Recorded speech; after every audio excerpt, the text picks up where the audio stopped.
Faut savoir dire non. Le plus facile, c'est de dire oui. On est dans une époque de communication, d'image, et un maire sortant, comme le dirait notre président de la République, peut pas raconter des carabistouilles. Vous savez, aujourd'hui, tout le monde détient la vérité, ne serait-ce qu'avec nos amis de l'intelligence artificielle, et tout le monde a la vérité sur tout. La tempête de 99, les gens, par la force des choses, étaient tous sortis de chez eux.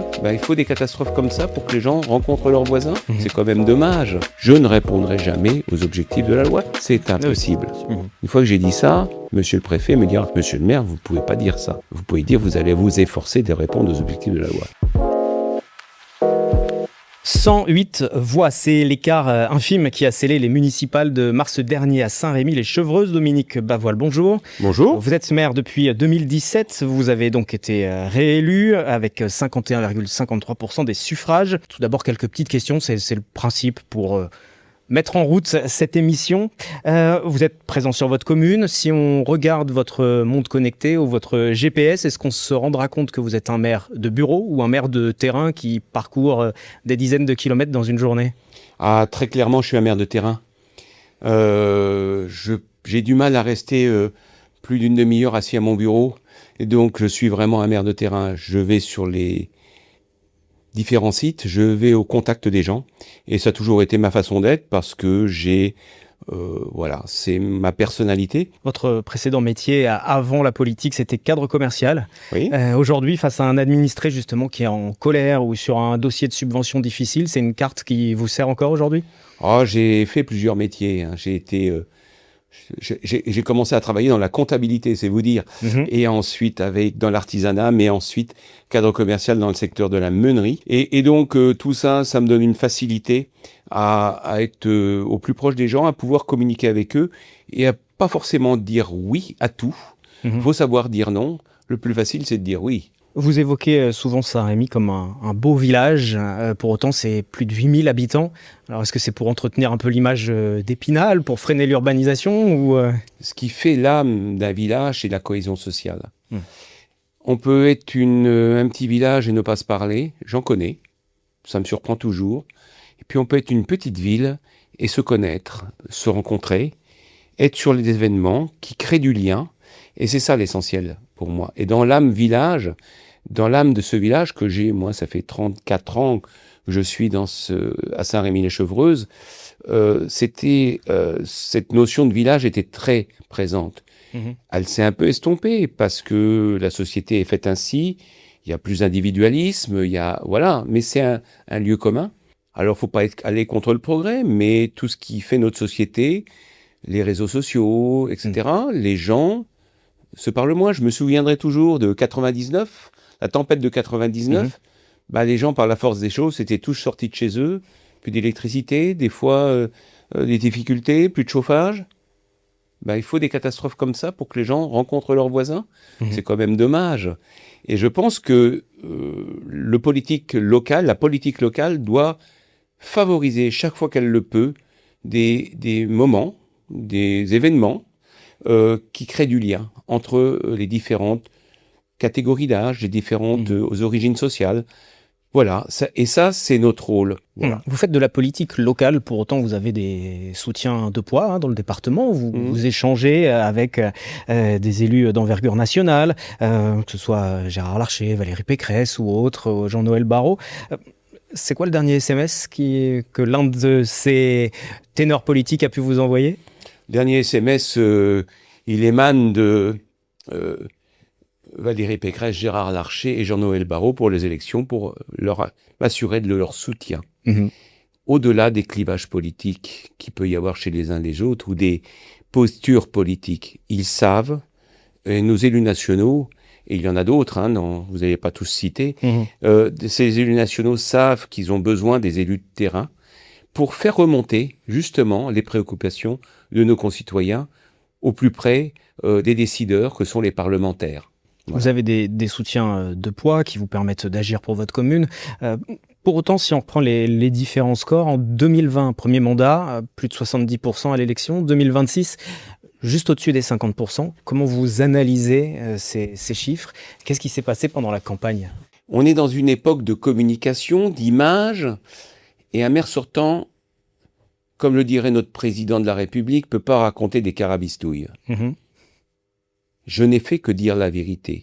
Alors il y a des vérités qui ne font pas forcément plaisir, mais c'est la vérité.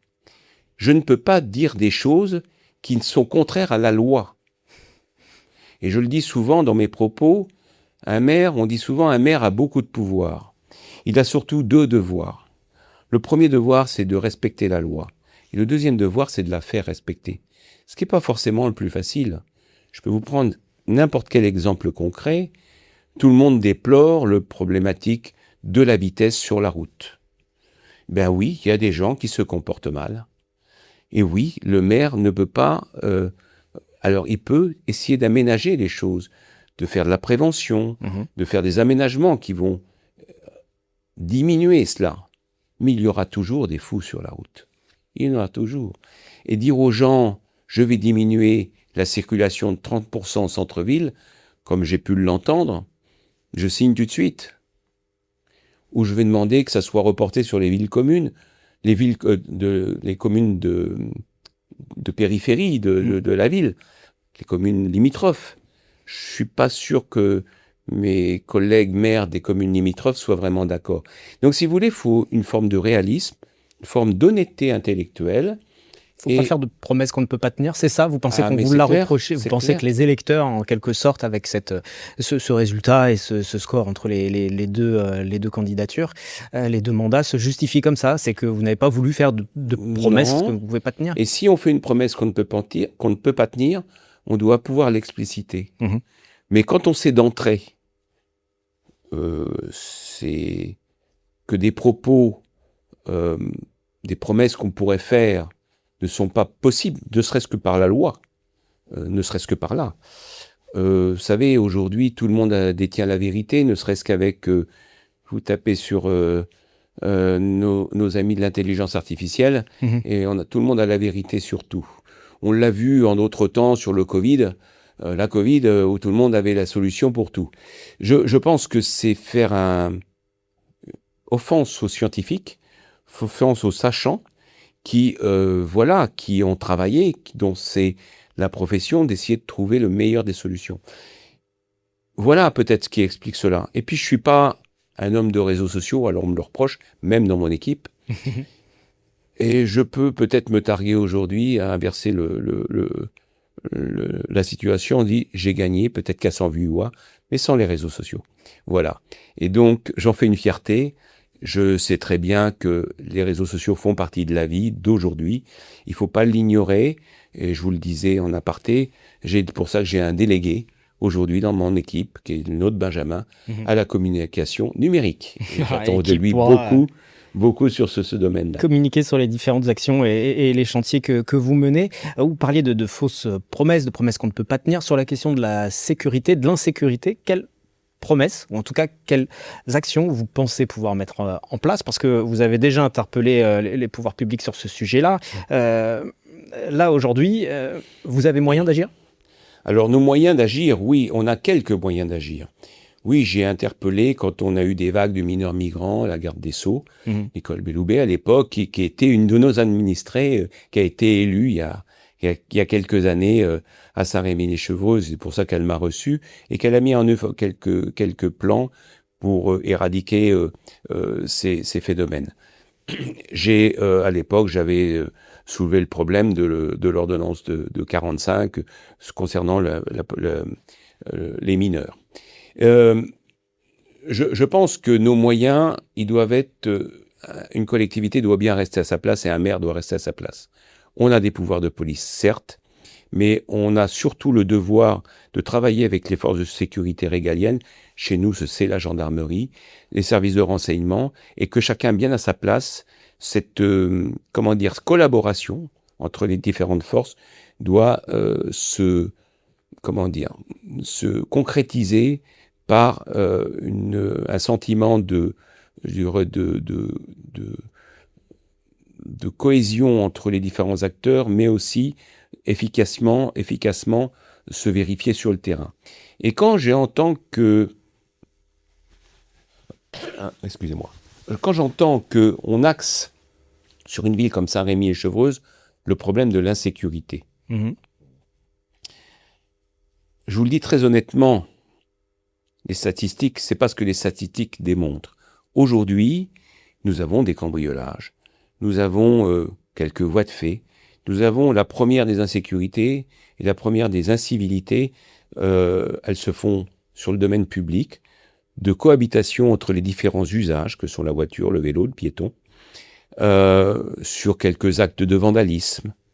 Bien sûr, nous sommes attractifs, un territoire attractif pour quelques délits de cambriolage, etc. Mais aujourd'hui, les statistiques montent, les statistiques de la gendarmerie montrent que notre point noir, évidemment, c'est la gare, mais c'est un fait normal, ne sont pas en augmentation. Et ça, c'est plutôt positif. Ça veut dire que ce travail de collaboration et de coordination entre les différents acteurs fonctionne. Vous savez quel est le plus grand des délits dans des villes comme les nôtres? C'est celui qu'on ne voit pas. C'est peut-être les problèmes qui sont peut-être intrafamiliaux, comme partout ailleurs, beaucoup plus sournois et beaucoup plus discrets. Et puis c'est les délits Internet. C'est le premier des délits.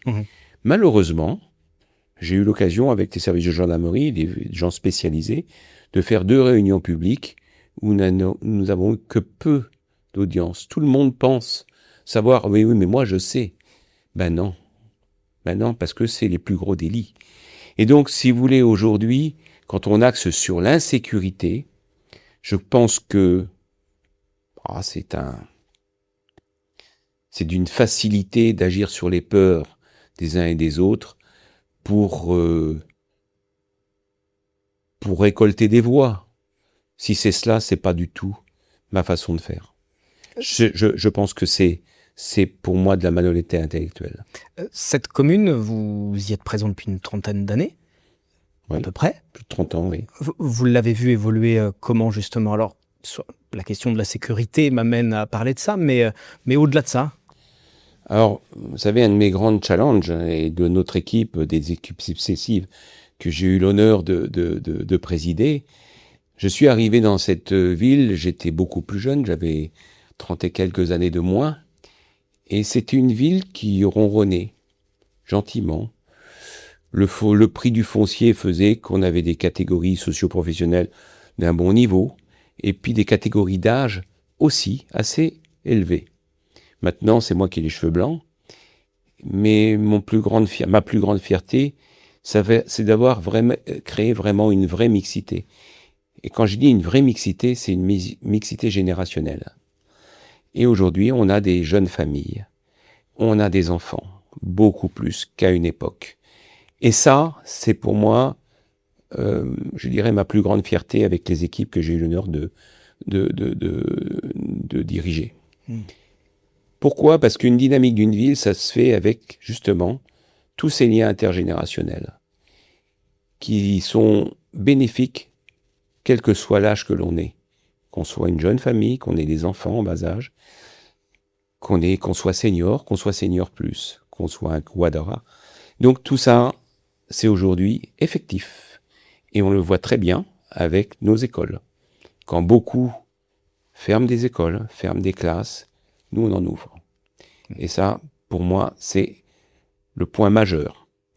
Mais qu'est-ce qui s'accompagne avec ça? C'est que toutes ces familles, elles ont des besoins. Et on était en déficit, et c'était pas à faire montrer le doigt sur mes prédécesseurs, c'est parce que c'était pas forcément une demande. On a la petite couronne qui se repousse, qui pousse vers la grande couronne maintenant. On l'a vu très nettement après le Covid, où beaucoup de gens de Paris et de la petite couronne venaient se mettre au vert. Voilà. Bon, très bien. Mais ces gens, ces personnes qui viennent s'installer, elles ont connu des services qu'ils n'ont pas forcément. Alors, ils ne pouvaient pas tout avoir, l'environnement, les petits oiseaux, et puis, la patinoire. Si c'est pour reproduire Paris à Saint-Rémy, c'est pas forcément le plus intéressant. Non, c'est pas comme ça. Alors, bon. Mais par contre, il était nécessaire, quand une famille vient s'installer, qu'est-ce qu'elle regarde? Les écoles, les crèches, les centres de loisirs, etc. Aujourd'hui, je peux le dire, alors on a encore des choses à faire, on a une école à reconstruire, on a des choses à faire, mais tout ça existe à une dimension d'une ville de 8000 habitants, et on n'en a pas à rougir. Le dernier point, c'était les crèches. On a encore ouvert une crèche très récemment, Et donc aujourd'hui, chacune des familles qui viennent sur notre ville peut, si tout va bien, avoir les services qui correspondent à ses besoins. Plus personnel, vous lui diriez quoi au vous d'il y a 30 ans? Je lui dirais les mandats d'expérience que tu as été nécessaires. Je veux dire, le premier mandat de conseiller municipal, quand je suis arrivé, et je suis venu à reculons, hein, comme souvent, mais on est venu me chercher plusieurs fois, j'ai dit non, et puis bon, à un moment, puis on se prend au jeu. C'est passionnant, c'est une mission passionnante, exigeante, mais passionnante. Et il y a tout ce qui se voit, et puis il y a l'humain.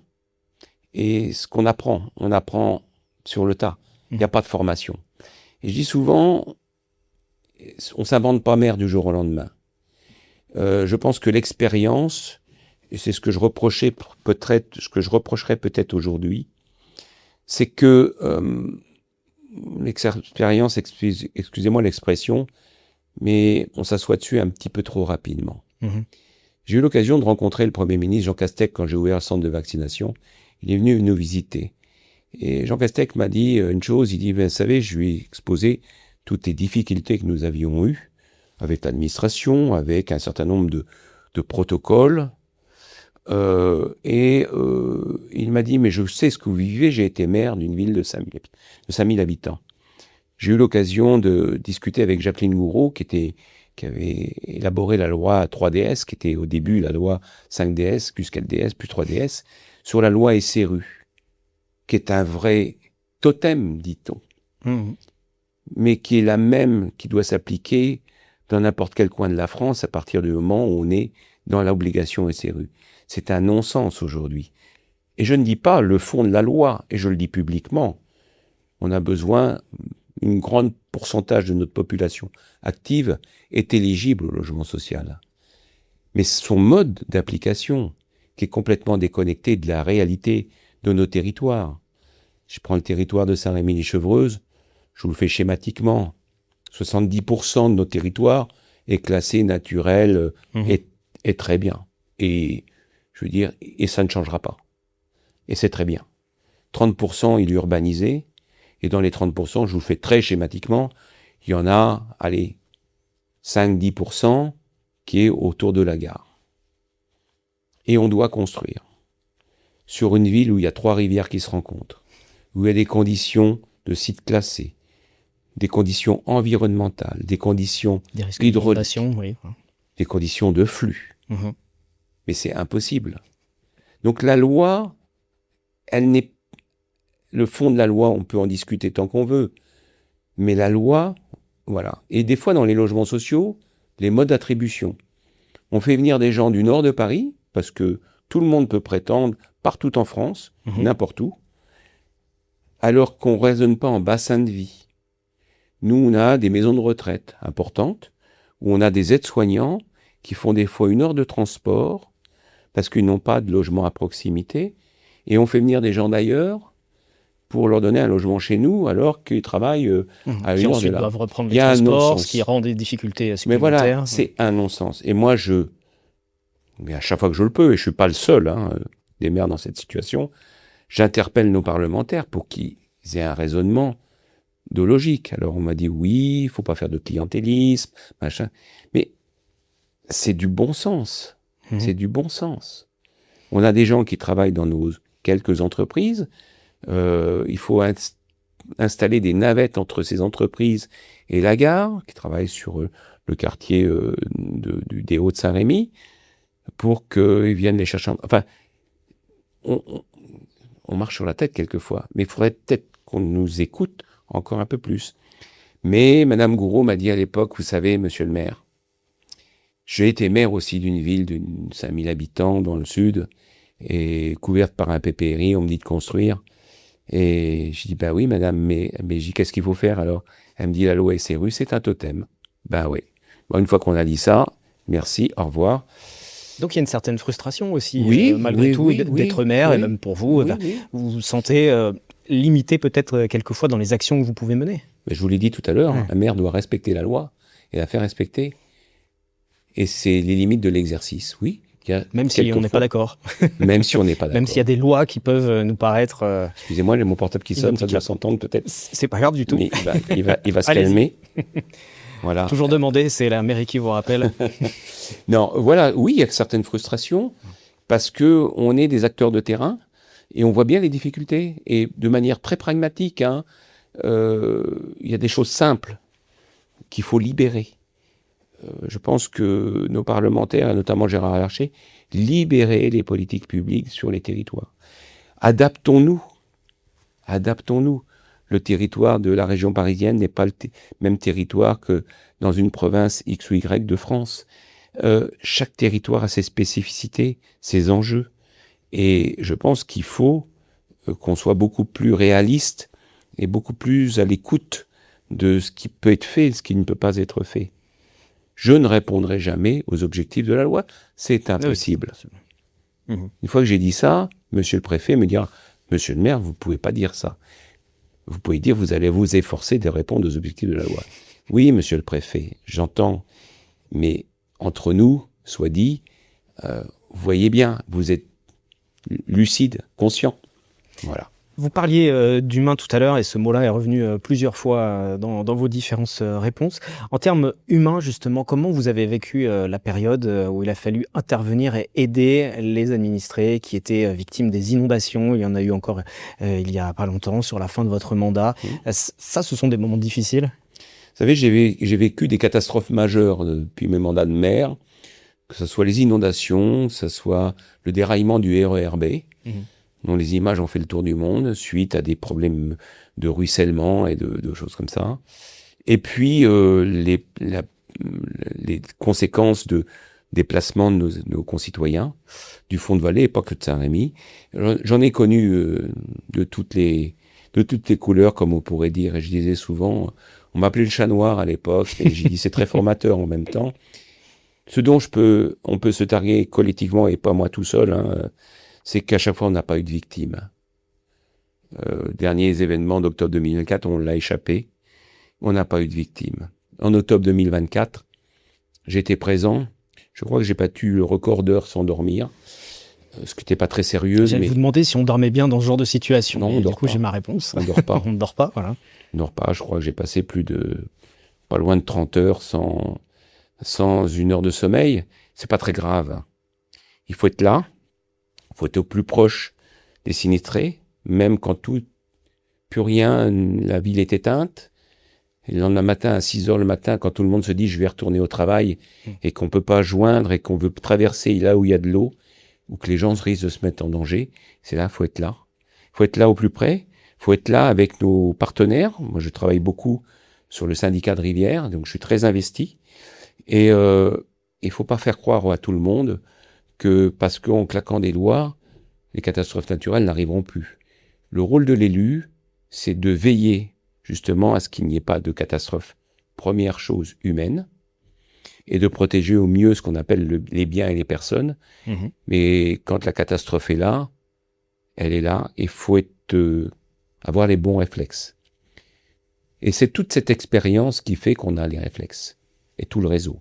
Donc quand je vous disais, je ne ferai pas le travail des pompiers qui ont été exemplaires à ces moments-là, le travail des forces de sécurité, gendarmerie, de notre police municipale, qui ont été exemplaires, et de tous les réseaux partenaires, je citais la Croix-Rouge, mais il y en a plein d'autres, qui sont là, qui donnent, voilà, et de nos concitoyens qui proposent de l'aide, parce que tout le monde n'est pas sinistré. Et c'est là que ça fait sens, l'action d'un maire et d'une équipe municipale. C'est là que ça fait sens. Parce que quand tout va bien, c'est très bien, il faut que tout aille bien le plus souvent possible. Et c'est très réconfortant, c'est très gratifiant. Comme on l'a vu lors des Jeux Olympiques, où grâce au président du département, j'ai obtenu le passage de la flamme à Saint-Rémy-Gevreuse, plus petite ville des Yvelines, avoir accueilli la flamme.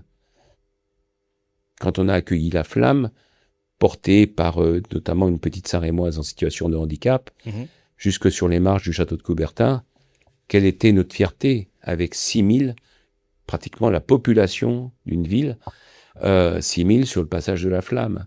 Donc ça, c'est des moments inoubliables, des moments gratifiants, Donc il n'y a pas que les catastrophes, il y a aussi les beaux moments. C'est ce moment-là le plus marquant, celui-ci des Jeux Olympiques, c'est un jusqu'à moment présent. très très marquant, oui. Vous savez, on y a travaillé avec mes équipes pendant des mois précédents et des réunions. J'ai jamais fait tant de réunions, sa fois avec le comité olympique ou avec la préfecture. Non, c'est des moments, c'est des instants qui restent gravés. On revivra pas ça. Voilà. Et je pense que ces moments-là sont des moments qui rassemblent énormément et qui donnent de l'espoir quand on entend tout ce qui se passe partout autour de nous.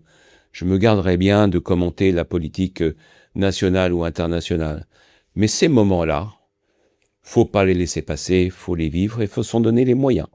J'avais mis, sa première fois, et ça c'était la dernière, que j'ai mis un budget Jeux Olympiques. Voilà. Une petite série de questions pour continuer, sur lesquelles vous devez répondre du tac au tac, très rapidement. Pas de problème. RERB, retard chronique ou mal aimé injuste? Retard chronique, oui. Mais ça va s'améliorer. Et ça s'améliore. RD 118 en voiture ou le train pour aller à Paris? Les RD 118 est bouché tous les jours. Comment on y va en train si on travaille à Saint-Cloud, par exemple? Faut remonter très loin sur le réseau. Alors, peut-être que les choses vont s'améliorer. On a la ligne 18 qui va s'ouvrir, qui va peut-être permettre de pallier à certains problèmes. Donc là, c'est l'impasse pour l'instant. C'est l'impasse. Vivre à Saint-Rémy, est-ce que c'est un luxe ou un combat? Non, c'est un luxe, c'est un privilège. Votre plus grande fierté, une rue rénovée ou une école construite? Je dirais les deux, mon capitaine. Parce que pour aller à l'école, il faut avoir une belle rue. Voilà. Le PNR, est-ce que c'est un partenaire ou un boulet administratif? C'est un partenaire. Et 2032, fin de l'histoire ou vous repartez pour un tour? On ne sait jamais de quoi est fait l'avenir. Mais l'âge avançant, il faut être raisonnable. On verra, nous verrons. Et puis, vous savez, ceux qui font des pronostics à long terme, souvent, je pense qu'il y a tout un tas de facteurs, la famille, la santé. Et puis, il faut préparer, et c'est ce que je m'emploie à faire. Je vous ai dit, j'ai un Benjamin, il a 24 ans. Il faut préparer la suite, parce que une histoire, ça s'écrit pas sur une mandature. L'histoire d'un territoire, d'une ville ou d'un village, ça s'écrit pas sur une mandature.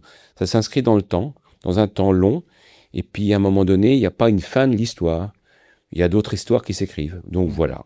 Merci beaucoup, Dominique Bavoil, d'avoir participé à ce café politique, maire de Saint-Rémy, les Chevreuses. Et puis on se retrouve très vite avec un nouvel invité politique.